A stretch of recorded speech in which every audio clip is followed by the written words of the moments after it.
Mitch Pacwa. In North America, call toll-free 1-833-288-EWTN. That's 1-833-288-3986. Outside North America, call 1-205-271-2985. You can also text the letters EWTN to 55000 or send an email to openline@EWTN.com. Welcome to EWTN's Open Line Wednesday. Fasten your seatbelts. Father Mitch is in the house. If you'd like to be on the program, the number is 833-288-EWTN. That's 833-288-3986. If you're outside the United States and Canada, we'd still love your question. That number is 1-205-271-2985, and we'll put you straight to the front of the line at 1-205-271-2985. You can always send us an email, openline@EWTN.com, or you can text your question to Father Mitch. Text the letters EWTN to 55000. Wait for a response. Text your first name and your question, message, and data rates may apply. I'm Jack Williams. Michael McCall producing the program. Your call screener is Mr. Ryan Penny, and Jeff Burson handling our social media efforts. So if you're watching on YouTube or Facebook Live, you can wave at Father Mitch, and you can type a question into that text window, and it may find its way to us by the end of the program. And our host, as he is every Wednesday, Father Mitch Pacwa. How are you? Groovy. Groovy, I like it. See, I'm just going a little retro. There you go. There's nothing wrong with that. I told somebody I'm going back to the 60s, and they asked if your 60s? No, those are in my rearview mirror, past that. But the 1960s. There you go. I remember quite vividly. You have an email or two there we could tackle? Sure. This is from Linda. Can you please explain to me what and or who Paul is referring to by creation in Romans 8, verse 21? Well, that's mid-sentence. So let's go to the beginning of the sentence, where in verse 19, St. Paul writes, "For the creation waits with eager longing for the revealing of the sons of God, for the creation was subjected to futility, not by its own will, but by the will of him who subjected it in hope, because the creation itself will be set free from its bondage to decay and obtain the glorious liberty of the children of God. And we know that the whole creation has been groaning in travail together until now." And not only the creation, but we ourselves, who have the first fruits of the Spirit, groan inwardly as we wait for adoption as sons, the redemption of our bodies.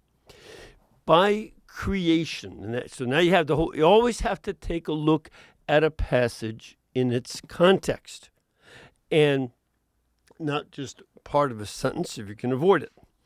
And by the creation, he means everything that exists. All right, so on one hand, everything that exploded in the Big Bang, all of that is creation. And again, at the present time, the best theory is that the whole universe was once about the size of a ball you could hold in your hand.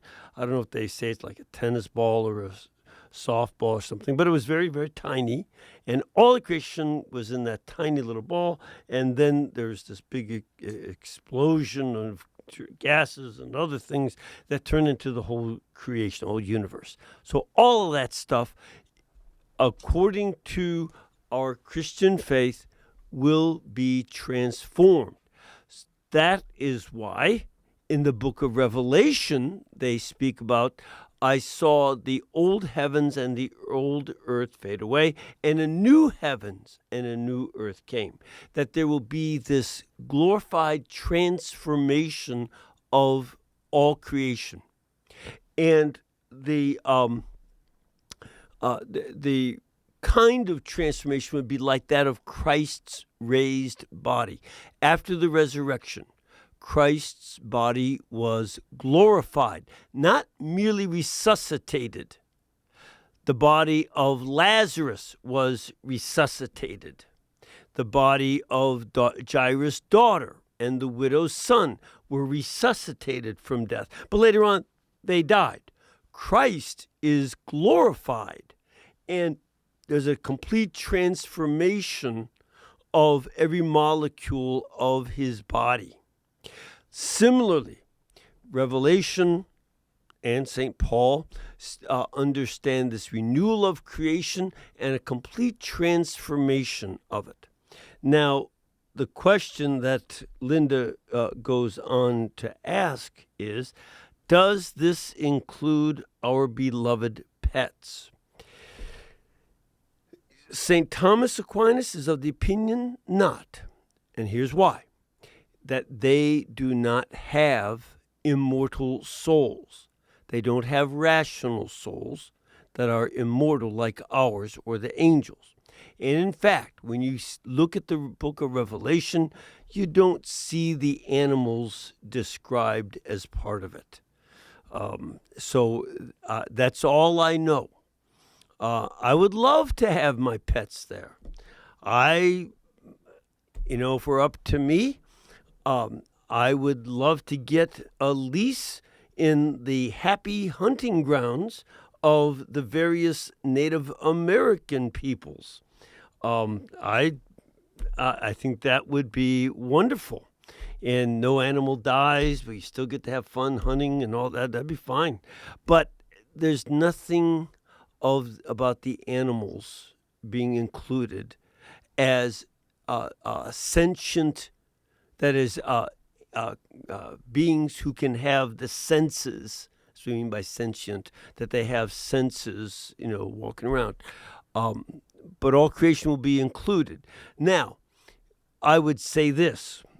I think it is extremely important for children to have pets. I think that's a wonderful idea. I know for parents, this is sometimes an extra chore. It's an extra mouth to feed and to clean up after. That's the reality. Oh, I'll take care of the dog, Mom and Dad. And no, they don't. But they learn. And that's why it's so important for kids to have a pet. It makes them better kids. One of the little indicators that somebody may be sociopathic is that they don't have any kind of kindness or empathy with animals. That indicates other problems.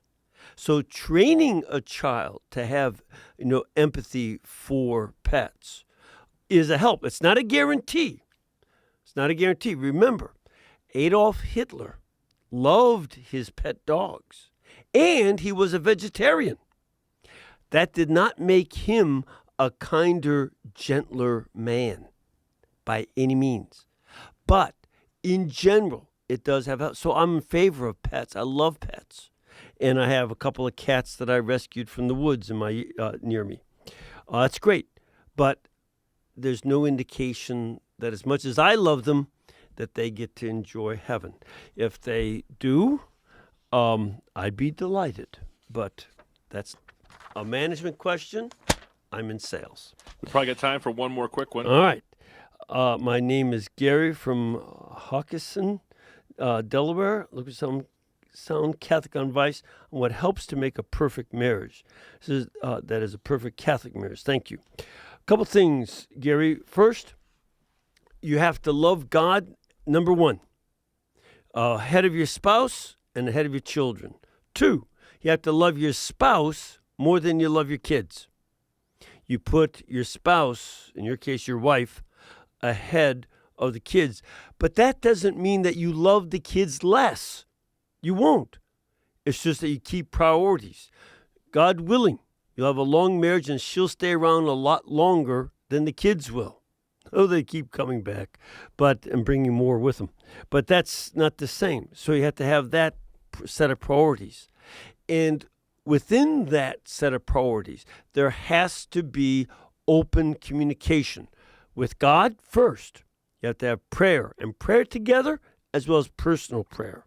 With that personal prayer, You have to include confession. Sometimes people think, well, I'm married, I don't have anything to confess. Oh, ask your spouse. She'll tell you.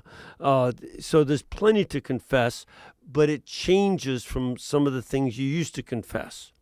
And the way you treat your spouse, the way you treat your children. You bring those to God with open communication. And then you have the kind of communication with each other by which you don't judge each other primarily, but you show that you honor each other and you honor your children. These would be some keys. And then, of course, with that, you have to make sure you get to church every week, at least, if not more, should get there more often. All right, got to go. 833-288-EWTN is our toll-free number. EWTN's Open Line Wednesday with Father Mitch. If you're currently an EWTN media missionary or just interested in becoming one, we've got some great news. EWTN Media Missionaries has a new and improved website. EWTNmissionaries.com, designed with you in mind. Our new site is loaded with great features and it's easy to navigate. There are so many different ways that you can help EWTN. Join us in sharing the eternal word with the world. Visit EWTNmissionaries.com today. 60 Seconds with Archbishop Fulton J. Sheen. How does God know?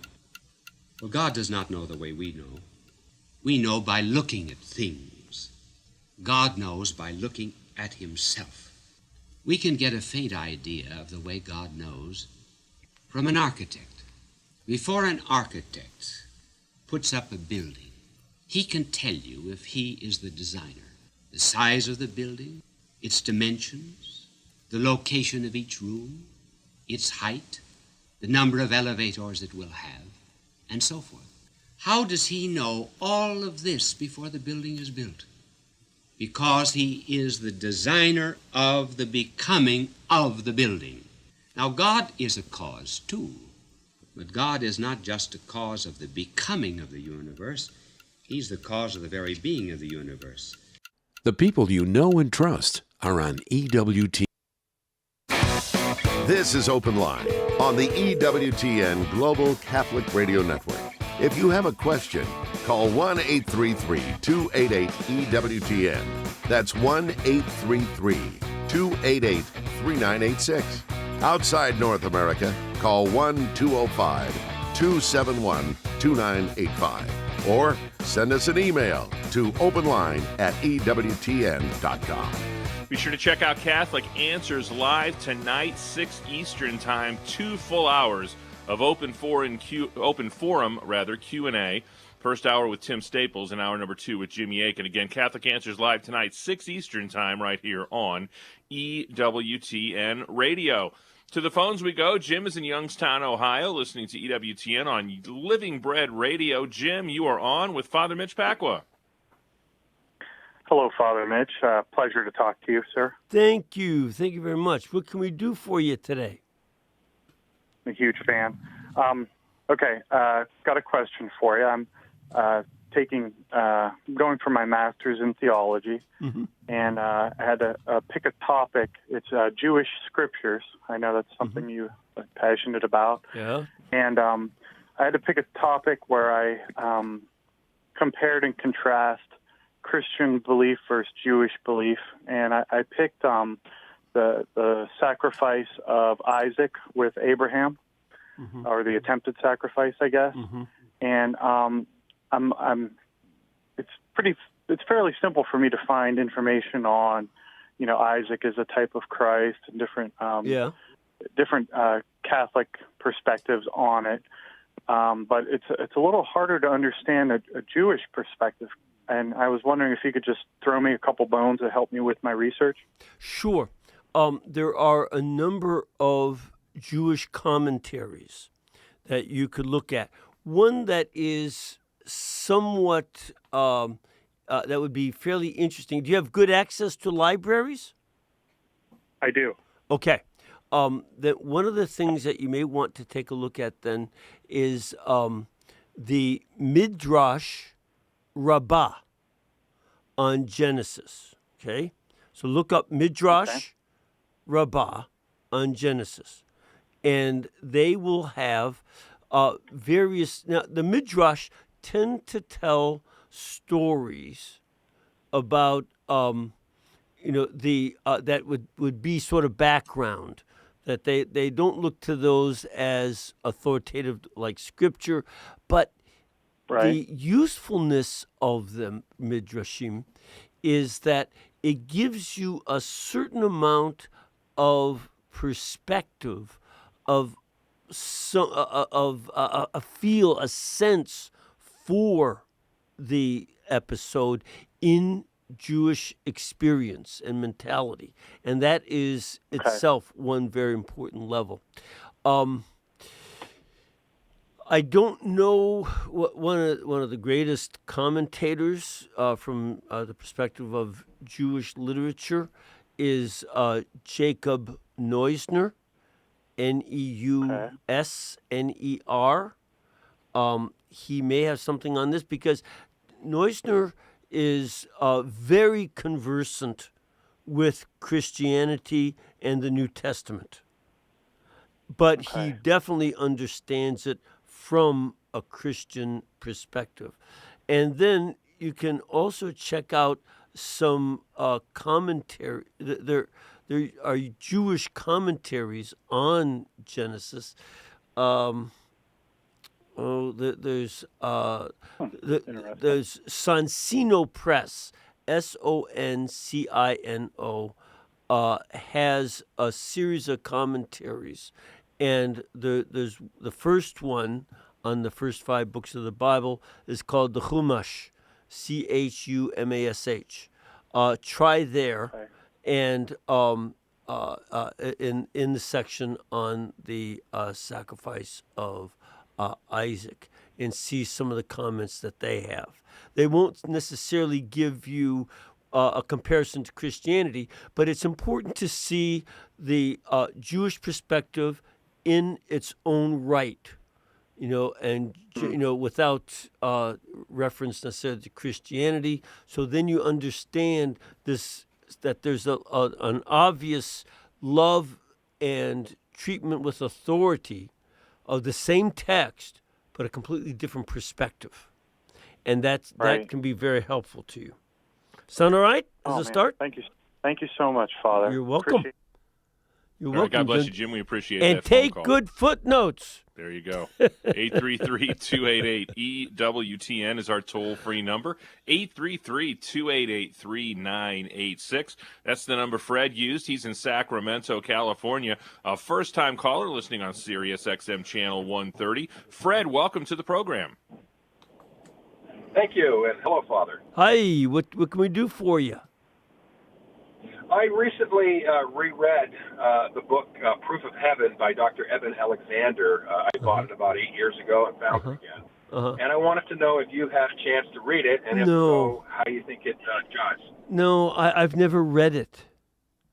I never read it, so I don't have any comment one way or the other. I would say this, I'd be interested. Maybe I should look it up, along with all the other books I need to read.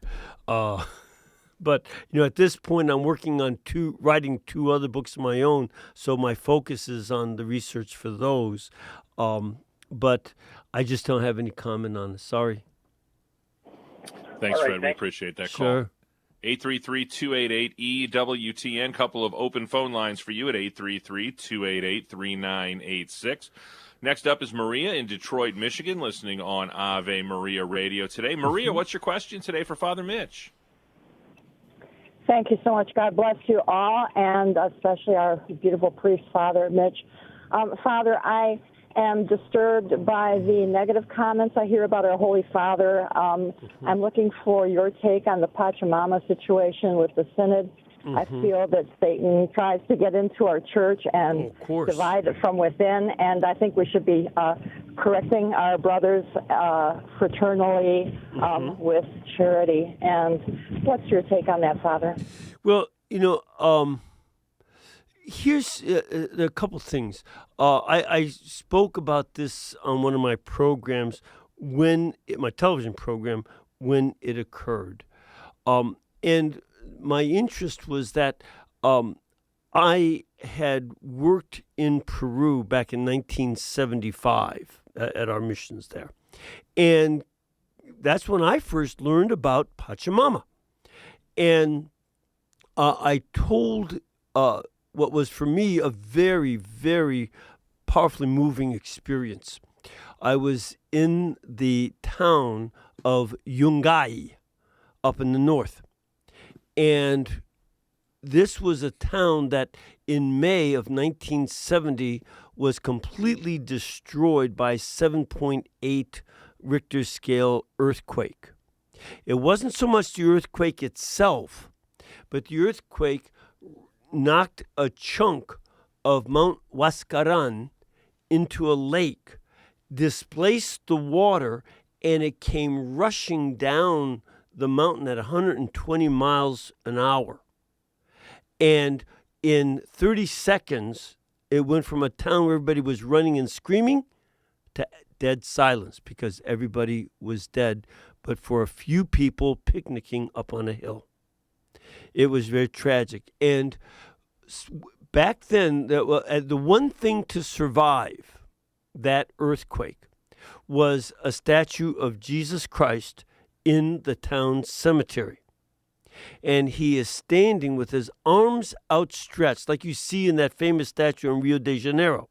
His arm is outstretched and on the facing toward Mount Huascaran.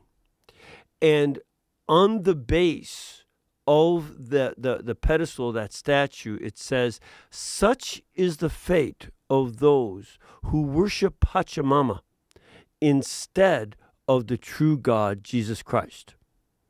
Now, in the mentality of, I asked about this. There's an odd kind of sign as a foreigner. I asked him what goes on throughout the Andes is that the people worship the gods of the mountains, Pachamama, Mother Earth, below them, then Jesus Christ, and then the saints. And they've created their own hierarchy. And it's a mishmash. And the sign on that statue of Jesus Christ that survived the earthquake and the flood was an indication that for the survivors, you cannot mix and match the worship of idols with Christ. This is out of the question. And it is out of the question, as St. Paul wrote at another era in 2 Corinthians chapter 6, "What has Christ to do with Belial?" You don't mix these together. Now, that would be my basic sense. You can't mix it. A second point that I think is worth noting is that the Pachamama is worshipped in the Andes Mountains, not by the Amazon peoples. There are lots and lots of different communities of people in the Amazon. But the Pachamama is an Andean god worshipped by the Quechuas and some of the other mountain tribes. And it's not, and so I found this whole thing perplexing. This is Western people who don't believe in Pachamama really.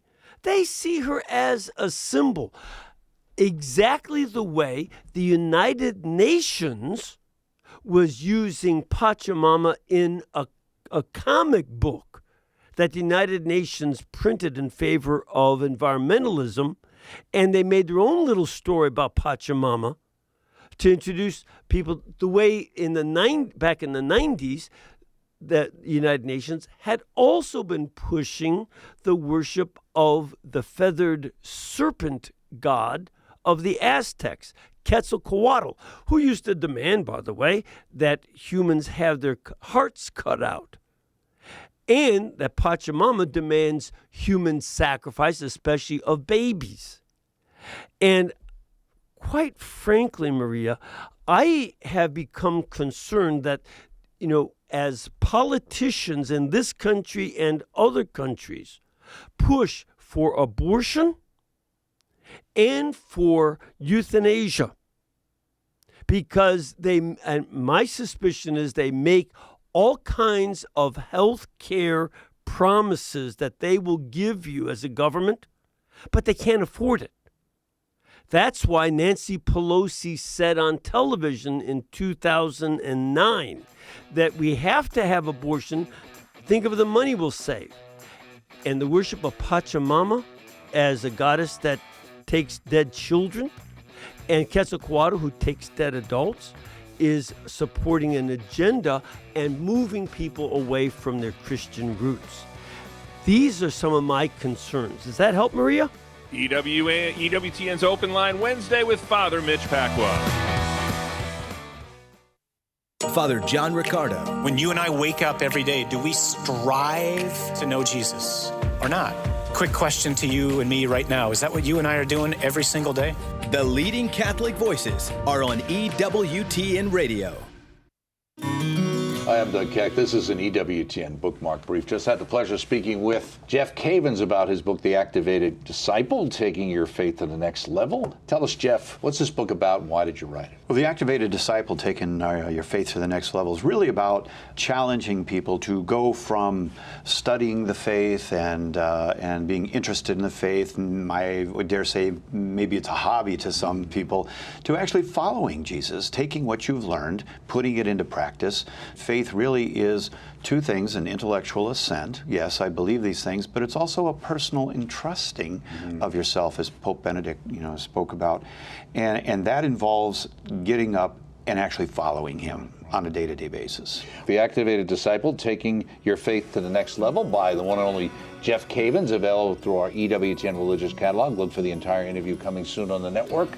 This has been an EWTN Bookmark Brief. Thank you for stopping by. EWTN, communicating the faith. What makes me happy is listening to Catholic radio. I'm by myself a lot. Had a concussion as a child and I can't see very well, but I do work. I go to church and I'm an on-fire convert. And as a child, more or less, I've learned to have a good sense of humor whenever I can, and I'm very appreciative of everything I have, and especially Catholic radio. EWTN. Live truth. Live Catholic. Hi, this is Cy Kellett. Later today on Catholic Answers Live, 2 hours of open forum. Jimmy Akin, Tim Staples, Catholic Answers Live, 6 p.m. Eastern on EWTN Radio. Now, back to Open Line with Father Mitch Pacwa. This is Open Line on the EWTN Global Catholic Radio Network. We've got a rarity on a Wednesday and one open phone line this late in the program. The number's 833-288-EWTN. That's 833-288-3986. Next up is Cecilia in Jackson, Michigan. She's listening to us on Good Shepherd Radio today. Cecilia, thanks for holding. Welcome to the program. Thank you, Father Mitch. Nice to chat with you. Yes, My what can we do for you? Is this. Well, how would a parent best explain in a loving way and preserve the relationship with the teen when there is a movie out there which takes the Lord's name in vain repeatedly? And, I look at those websites and parent content reviews, and I find out before my teenager goes, like, what's in the movie? How would we, I don't think when a movie takes the Lord's name in vain over and over again, I don't think that's a movie I would want to encourage my teen to go to. Sure. But teens like their independence, and they don't like, No, they don't. Go to that. What's your child's name? First name, just first name. Her name is Catherine. Okay. So say there was a movie, and they kept saying, well, this is a movie called Stupid Catherine because it's about stupid Catherine. Everything Catherine does is stupid because she's stupid Catherine. If they kept on repeating that, would she like it? Good point, right. In other words, you help her to have a certain amount of empathy with our Lord and the honor due to him, just as do you allow your children to call each other stupid? Right? No. No. Right. Okay. Now, I don't allow that in this house. You do. I don't allow you to say that to each other, do I? And if your brother or sister says that to you, do I say, oh, well, that's your choice, and you're a teenager, so you can say that now? Is that what you say? Of course not. As a matter of fact, you might just start lathering up the soap bar if you don't. They don't stop. And you say, now, what makes you think that if you wouldn't want to have that said of you, especially in a movie, and that there was a whole movie that was put on the internet about you, and you wouldn't want that out there, what makes you think our blessed Lord likes his name being used in vain, especially when he made that the number 2 commandment on his hit parade of top 10 favorite commandments? Right. Does that make great sense? Advice, Father Mitch. Totally. Thank you so much. God bless you. You're welcome. 833-288-EWTN. That's 833-288-3986. Next up is Matthew in Columbus, Ohio, listening on St. Gabriel Radio. Matthew, what's your question for Father Mitch? Hello, Father. Hello, Matthew. Wait a minute. You sound like you might be younger than some of these other people. How old are you? 10. 10? Oh, good for you. I used to be 10. So, 60 years ago. So what is your question, Matthew? How can you live a more faith-filled and devoted life to God? Okay. Let me ask you, here's going to be, without getting anything overly personal, but what do you find the biggest challenge to your faith? What's the most challenging? I would have to think about it, but okay. Well, then probably, here, don't worry. Don't answer. Then I want you to think about it. Okay. Okay. Take some time and spend some time thinking, what is the biggest challenge? And there are going to be a couple of responses to make to that. First, it is, believe me, Matthew, a lot of people don't have the answer to this question. What do you want to do? People oftentimes don't, they know more what they don't want than what they do want. Do you know what you want? Well, I want to have a good life in serving God. Okay, and eventually you want to go to heaven, right? Yeah. And you don't want to go to hell, right? No, I don't. No, good. Believe me, there's a few people who even think that because they say, oh, my friends will be there, so I want to go. No, not a good idea. No, so you set your goals, and you set some goals because you're 10 years old, but you are cruising rapidly, more rapidly than you realize, toward becoming a young man. And what you want to do is say, look, this is the kind of man I want to become. Just like I'm sure, if you don't already, in a couple of years, you'll want to drive. But you also want to be a man of a certain character. And you can pick a lot of characters you want to be like. Choose that now. And I'm going to recommend that you choose to be courageous and strong, because this is what men and women need to be in this world. And that you are going to be clear-headed. To be courageous, you have to have a good idea of what is worth being courageous about. So I think you want to set that as a goal and include with that in terms of understanding your faith better, knowing why we believe what we believe. It's okay to have questions. It's good to have questions about your faith. But then you go and you say, look, there have been billions of Catholics over the centuries, and some are really smart. And they found answers to these, and I know the answers exist, and they do. You'll find them. Just keep looking. So set yourself down to look for those good answers. And you may even think about looking at some of the saints. It's great to have people to look up to. Growing up, I looked up to the old-timey cowboys because they were really honorable, courageous men. That's what you want to become. And as a Catholic, you get all these extra helps. So that also will mean ultimately making sure that every day you take time to pray. Spend time talking to Jesus like a friend to a friend and ask him, Lord, what kind of man do you want me to become? What kind of teenager, what kind of man? How do you want me to grow? And talk to him, and then imagine him talking back to you. What would he say? Those are some of the ways that I'm going to recommend that you get started. Okay? Okay, thank you. Yes, sir.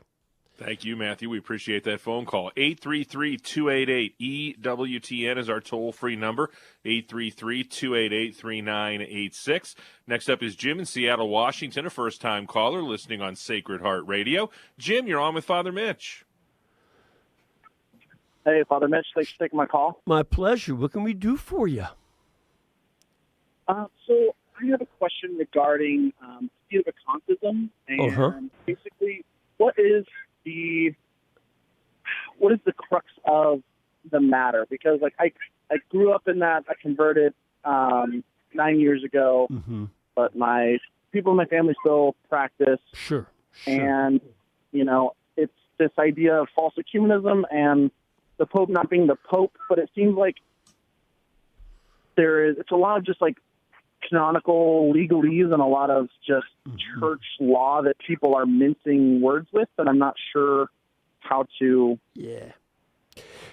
I mean, I don't know all of their precise. I've heard the same thing, in particular about sedevacantist. And so folks understand, to be sedevacantist means that you believe there is not an authentic Pope.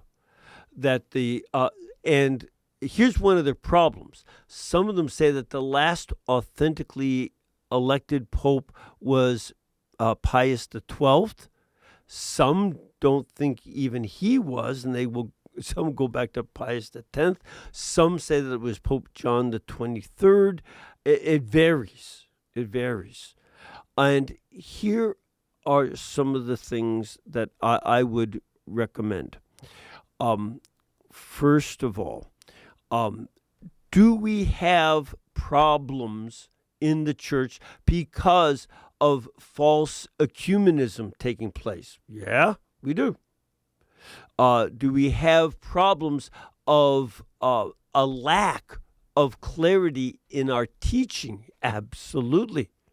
And, that's, where people need to not only read the catechism, but study it and pray over it and get more clarity. And if they can, graduate to Thomas Aquinas and the great thinkers.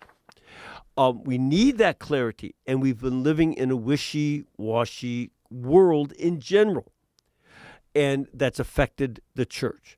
Do we live at a time when there is widespread immorality among laity and the clergy and the hierarchy?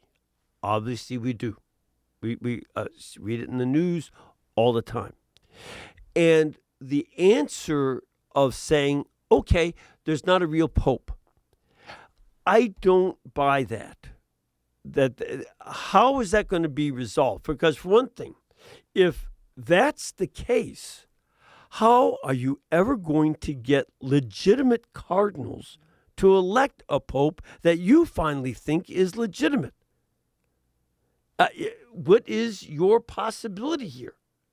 And one of the things that there are two periods of history I recommend that they study. One, the Donatist heresy. Read how St. Augustine went and dealt with the Donatists with great charity. And the Donatists believed that most of the bishops were inauthentic and that their sacraments were not valid. And from that dispute came the doctrine ex opere operato with the sacraments. Again, read that. Secondly, we're coming up on his feast in just a few days. And read about the life of St. Peter Damian and St. Gregory, St. Pope Gregory the Seventh, not the first, the great, but Pope St. Gregory the Seventh. Read about them and find out how corrupt the papacy had become in the 10th and the early 11th century, and how these two saints didn't go around saying that there's no pope or sedevacantist or anything like that. They set about to have personal reformation by living a monastic life of penance, and then they became God's tools to bring reform to the clergy. Eventually, Peter Damian became a cardinal and now is a doctor of the church. Study those periods of history when it was also really bad. But it was a number of holy prelates who responded to it rather than isolated. The Donatists, who isolated themselves, ended up disappearing when the Muslims conquered North Africa. They so divided the church that between the Vandals, who were invading and teaching Arian heresy, and then the Muslims coming in, they completely disappeared. And hundreds of dioceses ceased to exist. Instead, we need to be like St. Augustine, who helped to reform the church, St. Peter Damian, Pope Gregory VII, become reformers who stand up for the truth of Jesus Christ with great firmness and vigor. And that's how we respond. Not saying, I quit. No, that's not the way to go. Does that make sense? Yeah. I mean, it makes sense, but it just seems very interesting for them to just call call John Paul II or Paul the Sixth like a heretic, and then basically everything is moot and everything is done and nothing is valid anymore. Exactly. Again, to seek personal reform and then to let God use us to help transform the sinners.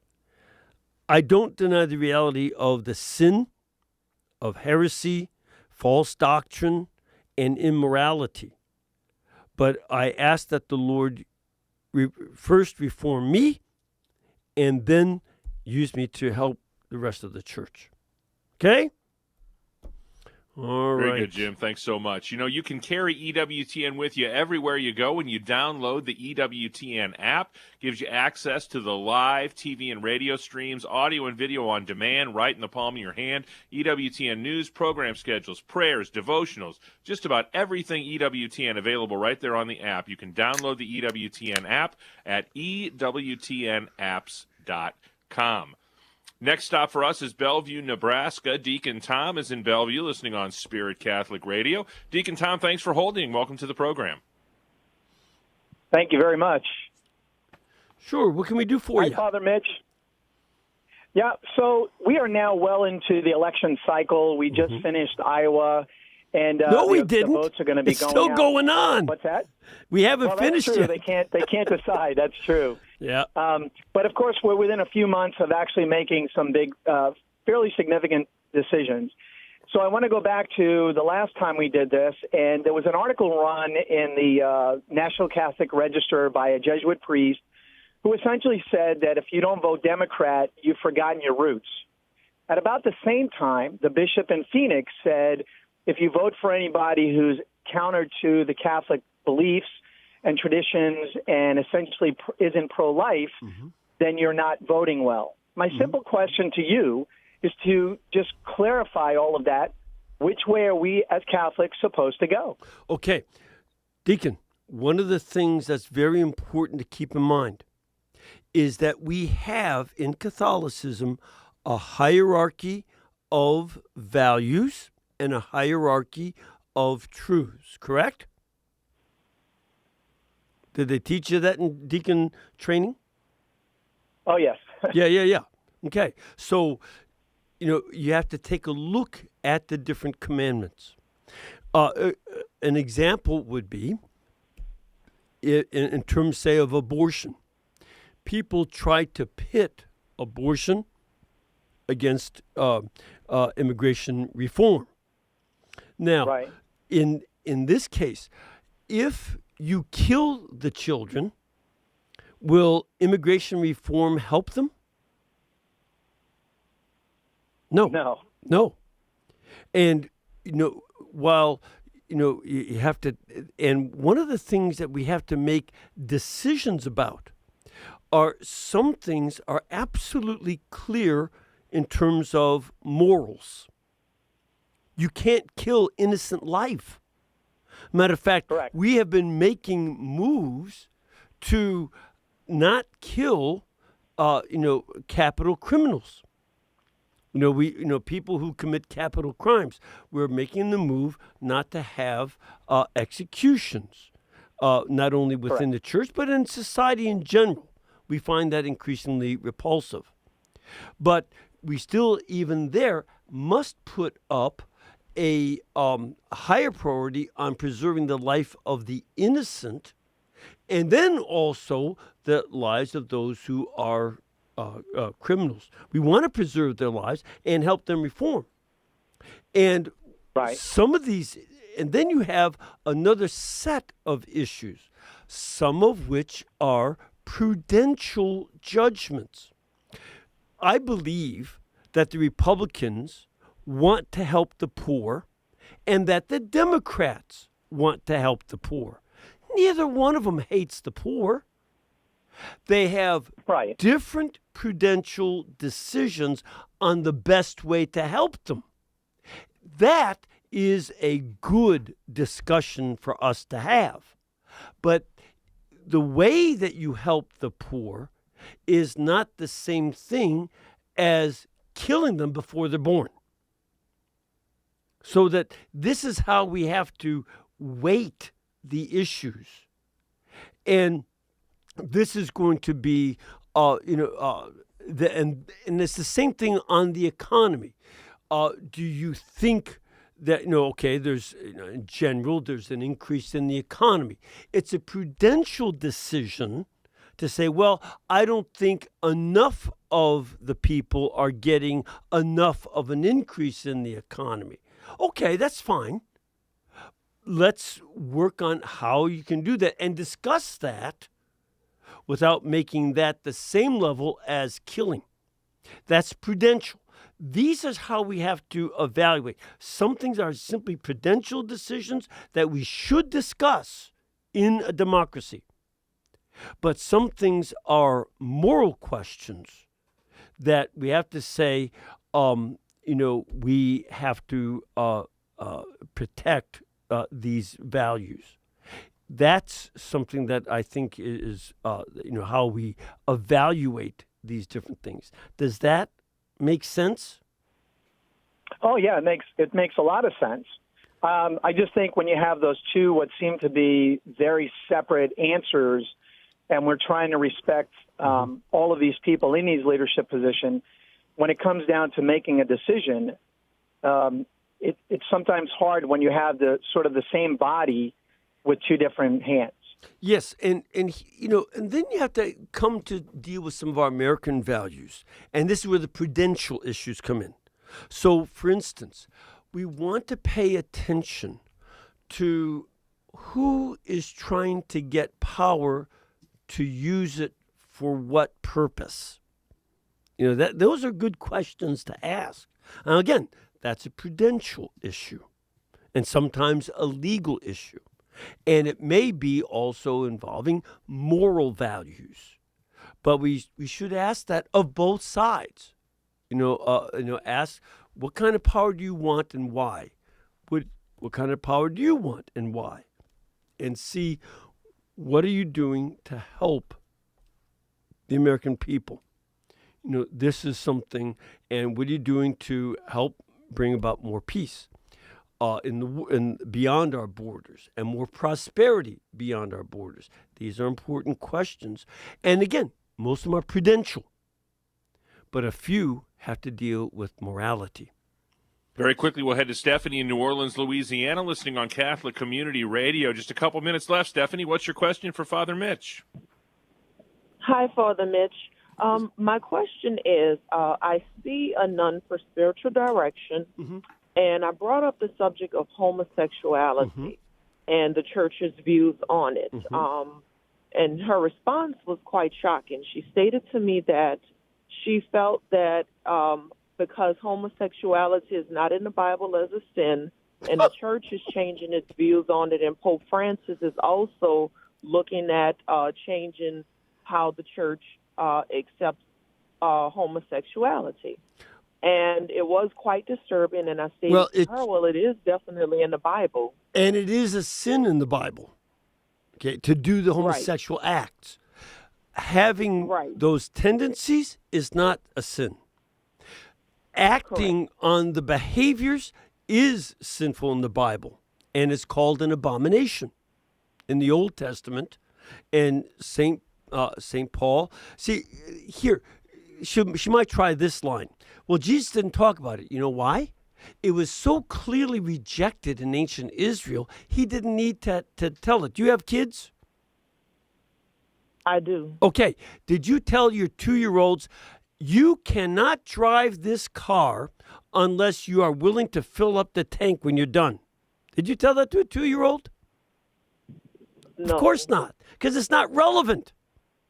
And in Israel, the issue of homosexuality was not a relevant issue. That's why he didn't talk about it. But as soon as the apostles went into the Greek-Roman world, where it was a fairly common issue, they addressed it. And so don't let them try to say, well, Jesus never talked about it. He didn't need to. It was already clear in the Old Testament, no questions. He didn't need, that's just the kind of thing that he addressed the issues he had to. But when they went to the Greek-Roman world, they did address it. So both the Old Testament and the New Testament condemn it. And the church cannot say that this, or some churchmen might try this, but you can't say that it's okay now. It's something that undoes the very meaning of human sexuality, because the goal of sexuality is procreation of children, and that's impossible in these relationships. You cannot procreate. Father Mitch, would you leave us with a blessing? All right. Lord bless you all and keep you, the Father, the Son, and the Holy Spirit. Amen. Amen. On behalf of our host, Father Mitch Pacwa, our producer, Michael McCall, call screener Ryan Penny, and our social media maven, Mr. Jeff Burson, I'm Jack Williams. Thanks so much for taking a little time out of your Wednesday to join us on EWTN's Open Line. We're back at it again tomorrow talking the new evangelization with Father Larry Richards. Until we get together then, God bless.